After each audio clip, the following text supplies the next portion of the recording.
क्या आप समझते हैं कि अमेरिकी इकॉनमी इतनी मजबूत है कि यूएस डॉलर कभी गिर नहीं सकता? तो मुझे बताइए कि तारीख भी क्या यही कहती है? नहीं, तारीख कहती है कि हर करेंसी गिरती है। जब ताकत अपने उरूज पर हो तो उसे लगता है कि वो हमेशा रहेगी, लेकिन फिर भी वो गिर जाती है। पुर्तगाली रियाल, स्पेनिश डॉलर, डच गिल्डर और फिर पाउंड से होता हुआ सफर डॉलर तक आ चुका है। करेंसी का सफर कैसे शुरू हुआ और डॉलर आलमी करेंसी कैसे बन गया, और अब कौन सी करेंसी डॉलर को शिकस्त देकर आलमी करेंसी बनने जा रही है, आइए 500 साल पीछे चलते हैं। तो पहली आलमी रिजर्व करेंसी कौन सी थी?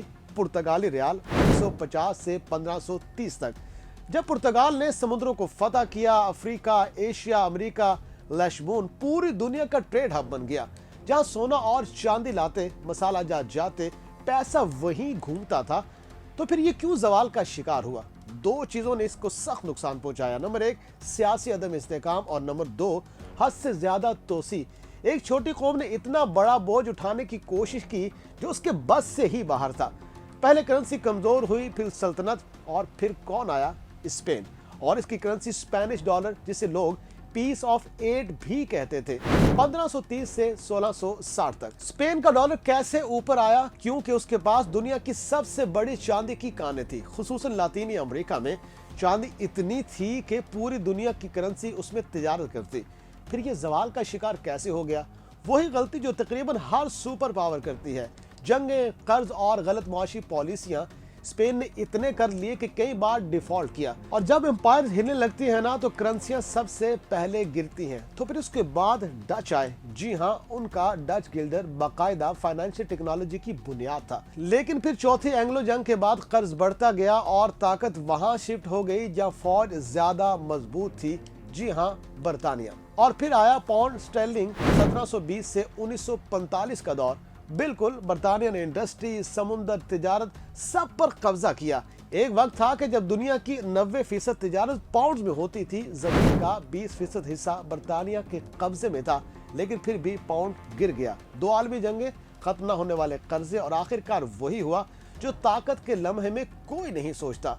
सल्तनत टूट गई और करेंसी कमजोर हो गई। और फिर उसके बाद आया अमेरिका 1945 में। दूसरी जंग अजीम के बाद दुनिया बैठ गई ब्रेटन वुड कॉन्फ्रेंस में, और फैसला हुआ कि डॉलर को आलमी मयार बना दिया जाए। क्यों? क्योंकि अमेरिका के पास दुनिया का सबसे ज्यादा सोना था, सबसे बड़ी इकॉनमी, सबसे ताकतवर फौज। पूरी दुनिया जंग से तिवा थी, लेकिन अमेरिका नहीं। आज डॉलर कहाँ खड़ा है? आज भी सबसे ऊपर है, लेकिन एक खतरनाक बात है, वो ये कि डॉलर का आलमी शेयर 72% से कम होकर 57% पर आ चुका है। अमेरिका का डेट टू जीडीपी 270% हो गया है, यानी दुनिया आहिस्ता आहिस्ता मुतबादल ढूंढ रही है। चीन का yuan, euro, gold, crypto, regional trade blocks, और जब भी रिजर्व करेंसी बदली है, तारीख कहती है कि उसके साथ जंग, बहरान और आलमी ताकत का तवाज़ुन भी बदलता है। तो क्या अमेरिका भी कभी गिर सकता है? तारीख कहती है गिर सकता है, लेकिन कब, कैसे और किस रफ्तार से, ये किसी को मालूम नहीं है। लेकिन एक बात जरूर तय है कि ताकत हमेशा नहीं रहती, करेंसी हमेशा नहीं रहती, एतमाद हमेशा नहीं रहता। सिर्फ वही ऊपर रहता है जो खुद को वक्त के साथ तब्दील कर ले।